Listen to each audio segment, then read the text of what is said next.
मार्सीला ने एक नज़र पास सोई हुई जूलिया की तरफ देखा, फिर इमरान के पीछे दरवाजे की तरफ बढ़ गई। उसके चेहरे पर फातिहाना मुस्कुराहट रिंग रही थी, जैसे वो सोई हुई जूलिया को कह रही हो, देखो मैंने इमरान को फतह कर लिया है।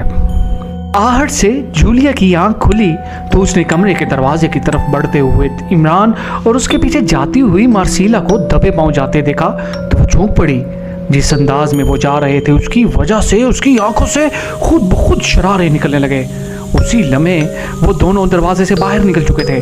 जूलिया एक झटके से उठी और फिर तेजी से दरवाजे की तरफ बढ़ी। तेजी की वजह से उसकी टांग सफदर के बाजू से छू गई। क्या हुआ जूलिया? सफदर ने यकलख्त उठते हुए पूछा।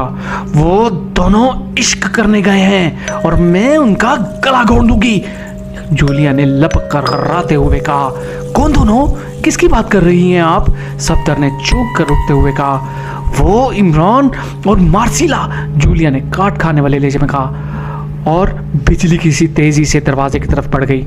ऐसा नहीं हो सकता जूलिया, वो यकीनन किसी चक्कर में होंगे, सफदर ने उठकर जूलिया के पीछे दरवाजे की तरफ बढ़ते हुए कहा। ऐसे ही हुआ है, मुझे पहले ही शक था, जूलिया ने सख्त लहजे में कहा और कमरे से बाहर आ गई। सफदर भी उसके पीछे था।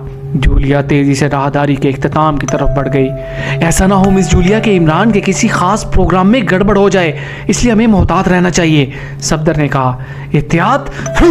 तुम देखो तो सही मैं इसका हशर क्या करती हूँ, जूलिया ने रफ्तार में और इजाफा कर दिया। और फिर जब वो राहदारी के इख्तिताम पर पहुंचे तो इमरान और मार्सीला एक खाली किते के दूसरी तरफ बरामदे में चलते हुए नजर आए।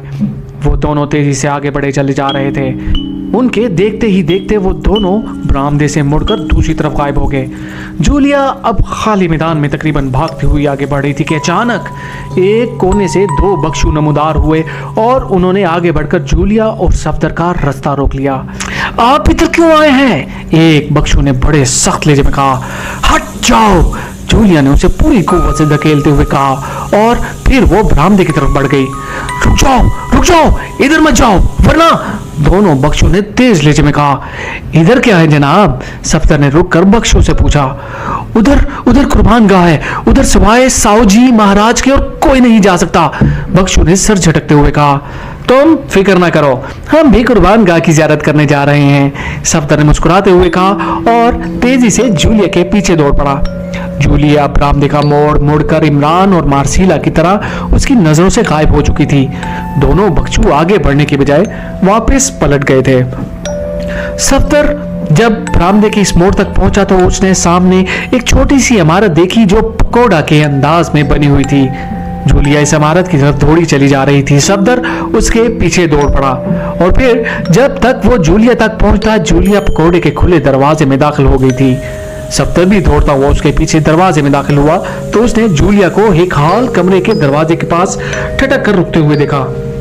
आ जाओ अंदर, अब बाहर रुकने का क्या फायदा, अंदर से इमरान की आवाज सुनाई दी और जूलिया ढीले कदमों से अंदर दाखिल हो गई।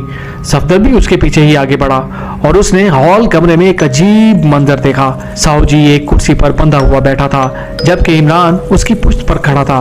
मार्सीला और उसकी साइड पर खड़ी थी और उसका चेहरा फूला हुआ था और आंखें फटी हुई थी। ओह सफदर, तुम भी? इमरान ने होंठ चबाते हुए कहा। मैं जूलिया को रोकने आया था, सफदर ने कदरे शर्मिंदा से लहजे में कहा। ठीक है, अब आ गए हो तो आगे आ जाओ, इमरान ने कहा। दूसरे लम्हे वो साऊजी से मुखातिब हो गया। हाँ तो साऊजी बताओ ईगल फाइटर का हेडक्वार्टर कहाँ है, और सुनो अब अगर तुमने इनकार किया तो एक लम्हे में गर्दन तोड़ दूंगा।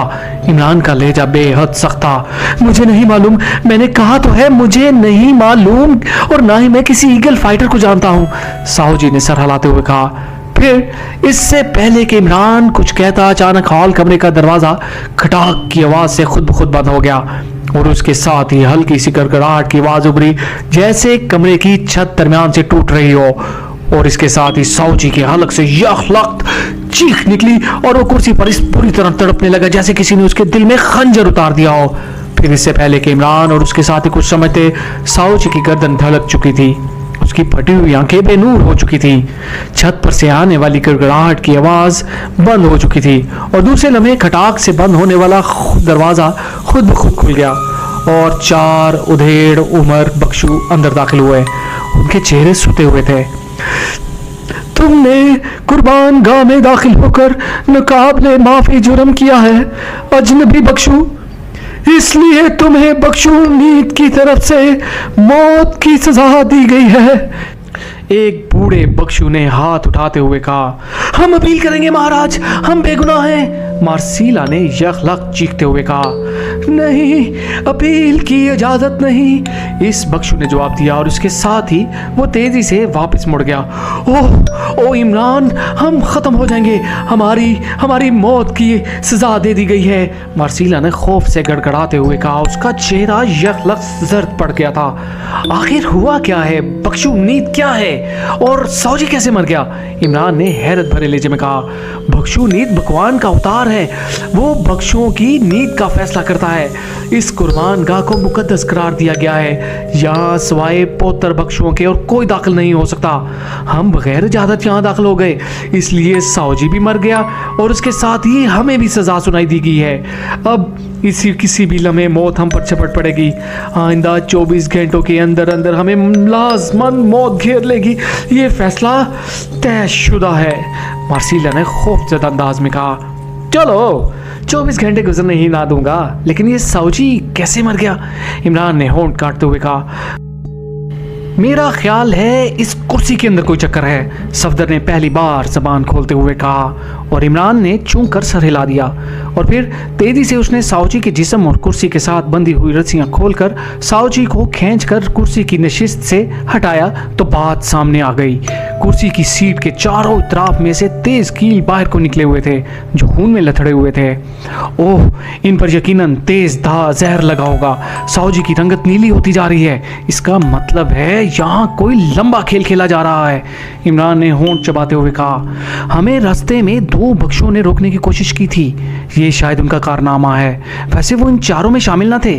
सफदर ने कहा, ये सब कुछ जूलिया की हिमाकत की वजह से हुआ है। मैं मार्सीला को साथ इसलिए ले आया था कि मार्सीला यहाँ के तमाम मुकामात और रस्तों को अच्छी तरह जानती है, इसलिए मैंने सोचा कि साउजी जो कुछ बताएगा मार्सीला की वजह से मुझे उसकी पूरी तरह समझ आ जाएगी। इमरान ने होंठ काटते हुए कहा, अब मुझे क्या मालूम था कि तुम रात को साउजी से पूछताछ करने जा रहे हो? जूलिया ने कदरे शर्मिंदा से लहजे में कहा, लेकिन इमरान साहब, आपको इस पर शक कैसे हुआ? सफदर ने कहा और इमरान ने उसे जदीद वायरलेस फ़ोन के बारे में तफसीलात बता दी। ओह, फिर तो इसकी मौत में भी इन लोगों का ही हाथ हो सकता है। सफदर ने सर हिलाते हुए कहा, नहीं, बख्शूनीत का किसी मुजरम तंजीम से कोई ताल्लुक नहीं है। मैं इसके बारे में तफसील जानती हूँ। ये चारों बख्शूनीत के नुमाइंदे हैं और उन्होंने कुर्बान गाह में हमारे दाखिले की वजह से ये फैसला किया है। मार्सीला ने सर हिलाते हुए कहा, ये चारों अब कहाँ होंगे? इमरान ने चंद लम्हे खामोश रहने के बाद कहा, किसी कमरे में बैठे इबादत कर रहे होंगे। मार्सीला ने जवाब दिया, आओ मेरे साथ। इमरान ने कहा और तेजी से वो हाल के दरवाजे की तरफ बढ़ गया।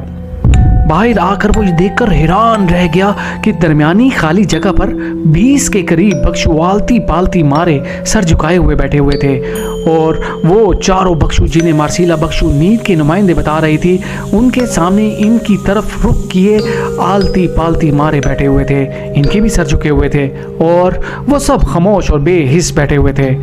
इमरान ने एक लम्हा उन्हें देखा, फिर उसने मुस्कुराते हुए सफदर की तरफ देखा और आंख से उसे मखसूस इशारा करते हुए वो आगे बढ़कर इन चारों बख्शों के साथ उन्हीं के अंदाज पे आलती पालती मारकर बैठ गया। बुद्ध के अवतार जान लेना नहीं, जान देना जानते हैं, इमरान ने ऊंची आवाज में कहा तो सब बख्शों ने एक झटके से सर ऊपर उठाए। बुद्ध के अवतार वाकई जान देना जानते हैं, लेकिन जो मुकद्दस कुर्बान गाह की बेहरमती करेंगे उन्हें मौत जरूर आएगी। पंथ के चारों बख्शों में से एक ने कदरे तेज लहजे में कहा, सारी दुनिया मुकद्दस कुर्बान गाह है जहां हर लम्हे पोतर बुद्धों को कुर्बानियां देनी पड़ती हैं, लेकिन कोई पोतर बुद्ध किसी की जान नहीं लेता। इमरान ने बड़े संजीदा लहजे में कहा, ये बख्शूनीत का फैसला है और अब ये फैसला तब्दील नहीं हो सकता। उसी बख्शू ने करख्त अंदाज में जवाब देते हुए कहा, ये गुरु सब कुछ जानता है। इसे मालूम था कि साओची बक्शू नीत से गद्दारी कर रहा था और वो एक मुजरिम तंजीम का नुमाइंदा था, और चूंकि इन चारों नुमाइंदों को यहाँ रहते हुए भी इसकी खबर ना हुई, इसलिए उन्हें भी इनके ओहदों से फौरन माजूल कर दिया गया है। आओ मैं दिखाऊं, इमरान ने उठते हुए कहा और तेजी से उस कमरे की तरफ बढ़ गया जिसमें वो जदीद तरीन वायरलेस फोन दीवार के साथ खुफिया ताकचे में मौजूद था। सब बख्शू उठकर उसके पीछे चल दिए। इनमें वो चारों नुमाइंदे भी शामिल थे, और जब इमरान ने ताला खोलकर मोमबत्ती रोशन की और फिर दीवार में उभरी हुई जगह उभार को उसने हिलाया तो उसमें अभी तक वायरलेस फोन मौजूद था। बुद्ध बख्शू की जय, पंत गुरु की जय, पंत गुरु की जय। वायरलेस फोन देखते ही सारे बख्शुओं बेक वक्त आवाज होकर नारा लगाया। उनके चेहरों पर अब अकीदत के आसार नुमाया थे और वो इमरान के सामने झुक गए। इनमें पंत के नुमाइंदे भी शामिल थे। अब बोलो, इमरान ने बड़े संजीदा लहजे में कहा। हम पंत गुरु का फैसला तस्लीम करते हैं और अपना फैसला वापस लेते हैं। पंत गुरु के फैसले के सामने हमारे फैसले की कोई हसीयत नहीं। चारों नुमाइंदों ने बड़े अकीदत पर लहजे में कहा। ठीक है, तो तुम्हें दोबारा इस ओहदे पर बहाल किया जाता है। साओजी के साथियों पर यह फैसला लागू हो जाएगा अगर उन्होंने अपने आप को छुपाया। हाँ, अगर वो पंत गुरु के सामने आकर माफी मांगे तो उनको माफ किया जा सकता है। इमरान ने कमरे से बाहर निकलते हुए कहा। हम माफी के ख्वास्तगार हैं पंत गुरु। अचानक चार बख्शू आगे बढ़े और इमरान के सामने झुक गए। अपने जुर्म की तफसील बताओ, सबके सामने, इमरान ने कहा। और उनमें से एक बख्शू ने कहना शुरू किया कि साओची ने उन्हें बताया था कि श्याम मंदिर के राज योगी ने कहा है कुछ लोग श्याम मंदिर को तबाह करना चाहते हैं। इससे बख्शू नीत को बहुत नुकसान होगा, इसलिए राज योगी ने खुफिया तौर पर हमें हुक्म दिया है कि हम हर आने वाले बख्शू पर नजर रखें। साओजी को राज योगी ने अपना नुमाइंदा मुकर्रर किया और साओजी ने हमें अपना नुमाइंदा मुकर्रर किया। जब आपका काफिला यहाँ उतरा और आपका खाना खाने के बाद सैर करने गए तो साओजी के हुक्म पर हमने आपके सामान की तलाशी ली, लेकिन कोई चीज़ गलत ना थी, इसलिए हमने साओजी को बता दिया कि आप दुरुस्त हैं। फिर हमने आपके साथी औरत को मुकद्दस कुर्बान गाह की तरफ जाते देखा तो हम उसकी इतला देने साओजी के पास गए, लेकिन साओजी के मुतालिक पता चला कि वो कुर्बान गाह में है। इस पर हमने पंत गुरु के नुमाइंदों को इतला दी और उन्होंने सबकी मौत का फैसला दे दिया। और साओजी चूंकि मुकद्दस कुर्सी पर बैठा था, इसलिए साओजी की मौत के फैसले पर फौरी अमल दरामद कर दिया गया और आपकी मौत के लिए 24 घंटे का वक्त दे दिया गया। इस पर बख्शू ने इंतहाई मौतबाना लहजे में कहा। कौन आया था राजयोगी का पैगाम लेकर? इमरान ने पूछा। टोपी सराय का शंगियारो आया था, वो साओची से मिलकर गया था, तो साओजी ने हमें बताया, इसी बख्शू ने जवाब दिया। ठीक है, तुमने सब कुछ सच बता दिया है, इसलिए तुम्हारा जुर्म माफ किया जाता है। अब तुम सब जा सकते हो। सुबह जैसे ही शंकियारो आए उसे मेरे सामने पेश किया जाए, इमरान ने कहा। और तमाम बख्शुओं ने बुद्ध भगवान की जय का नारा लगाया और वापस मुड़ गए। आओ पंत गुरु के चेलो, अब वापस चलें, इमरान ने बख्शुओं के जाने के बाद अपने साथियों से मुखातिब होकर कहा, जो हैरत भरे अंदाज में खड़े थे। क्या तुम वाकई पंत गुरु हो? तुमने निशानी दुरुस्त दी है। पंत गुरु हमेशा ऐसी निशानियां दिखाता है जो सबको हैरान कर देती है, मार्सीला ने हैरत भरे लहजे में कहा। अभी मेरे पास इस जैसी हजारों सैकड़ों निशानियां मौजूद हैं। तुम ये बताओ, ये टोपी सराय कहाँ है? इमरान ने मुस्कुराते हुए कहा। टोपी सराय यहाँ से तकरीबन 10 मील के फासले पर तारचंद के पहाड़ी दामन में वाक़या है। हमारा अगला पड़ाव भी वहीं होगा, मार्सीला ने कहा। और इमरान ने सर हिला दिया। चंद लम्हों बाद जब वो अपने कमरे में पहुंचे तो इनके सारे साथी जाग रहे थे। अरे तुम सब जाग रहे हो? इमरान ने हैरत भरे लहजे में कहा। हाँ, हम बख्शुओं को आपका दिया हुआ भाषण सुन रहे थे, कैप्टन शकील ने मुस्कुराते हुए कहा। फिर इसने बताया कि जोसेफ की आंख खुली और उसने तुम्हें और सफदर को यहाँ ना पाकर हमें उठा दिया, और अब हम जब बाहर निकल कर वहाँ पहुँचे तो बख्शुओं को आप दरस दे रहे थे। जब बख्शु मरे तो हम भी वापस आ गए। तुमने वो वायरलेस फोन आखिर कैसे चेक कर लिया? जूलिया ने पूछा। हम जब शहर से वापस आए तो मुझे अंदाज़ा हो गया कि हमारे सामान को हमारी अदम मौजूदगी में चेक किया गया है, क्योंकि मैं इस बात को चेक करने के लिए ही बाहर गया था। वो चेक करने वालों ने इंतहाई एहतियात का मुजाहरा किया था, लेकिन मैंने एक नज़र में देख लिया था कि सामान चेक हुआ है। इस पर मैं तुम्हारे सो जाने के बाद उठा और साउची को चेक करने के लिए गया ताकि उससे मालूम करूं कि उसने किस बिना पर हमारा सामान चेक किया है। वहाँ साउची इस फ़ोन पर किसी से बातें कर रहा था। साउची के जाने के बाद मैंने इस फ़ोन को चेक किया तो मुझे यकीन हो गया कि साउची ईगल फाइटर का नुमाइंदा है, क्योंकि ये वायरलेस फ़ोन एक्रीमा की जात है। और दूसरी बात यह कि इसकी रेंज भी इतनी ज़्यादा ना थी, ज़्यादा से ज़्यादा 40 मील के दायरे में इस पर बात हो सकती थी। इसलिए मैं समझ गया कि ईगल फाइटर का हेडक्वार्टर यकीनन 40 मील के अंदर है। अब चूंकि मुझे इन पहाड़ी इलाकों के मुतल्लिक मुकम्मल तौर पर तफसीलात का इल्म नहीं था, जबकि मार्सिला अपने वालिद के साथ कई बार यहाँ आ चुकी है और उस रास्ते का इंतखाब भी मार्सिला की तजवीज़ पर ही किया गया था, इसलिए मैंने मार्सिला को अपने साथ लिया ताकि साउची से पूछगछ करने पर सही जगह की समझ आ जाए।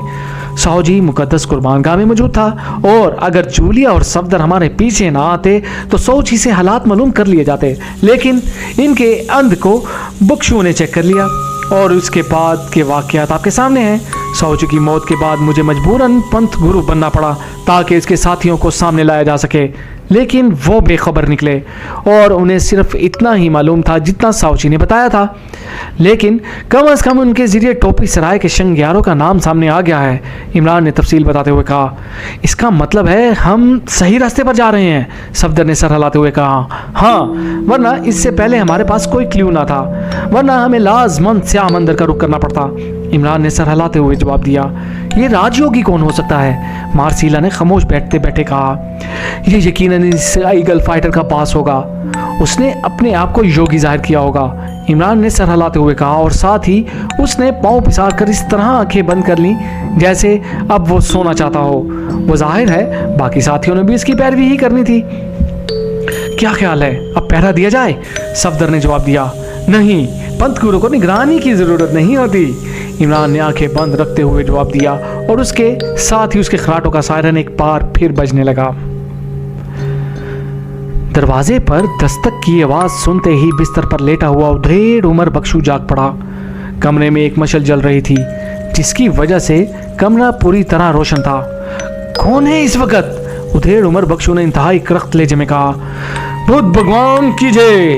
साउजी की सराय से एक बख्शू अंधेरी रात में सफर करता हुआ पहुंचा है और वो एक अहम इत्तला लाया है।